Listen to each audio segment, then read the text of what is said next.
Alright, so why I took the carburetor off, intake manifold and everything, well, I want to show you what I used to actually adapt that carburetor and the intake manifold on a stock Husky engine. Now, you can go online. Dennis Carpenter has a website you can go to, and they actually have an intake manifold that just goes straight from the block to the carburetor. You don't have to monkey around and use some kind of adapter to do it.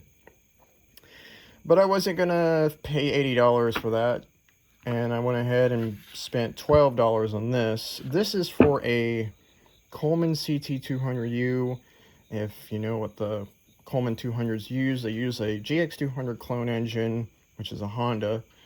And these holes right here, these two especially, are the exact same distance from each other than what is coming off of a stock Husky intake manifold. Now this hole right here is a little bit bigger, and this, I guess, shape is more square than a Husky's is.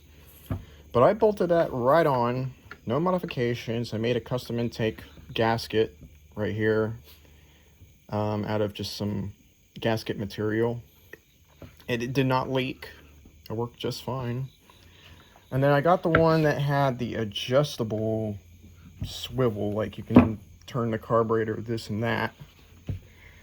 And it's swiveled to maximum one direction. So it sat flat-ish on the Husky engine. The carburetor I used in that video was this guy. This is directly right off my Red Riddler, which is the Coleman CT100U. And it's tuned for that engine, and it did great. However, the power displacement, or what I felt, was about the same as the stock carburetor, so that's why I went back to the stock carburetor. Until then, I will be looking out for a different carburetor, probably a 22mm or a 24mm. These both are 19mm.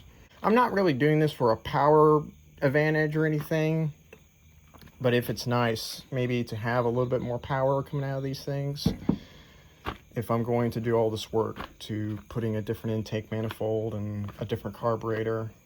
I still have to get a different throttle cable and stuff like that, so it's still going to be some time to do all this. But for right now, the stock carburetor works good enough to get it to run and drive. Thank you for stopping by and sticking around for the end of the video, explaining what I did. And now I'm just pretty much having it backwards where it is now, where I found it in Portland. So I'll see you guys on the next one. Bye bye.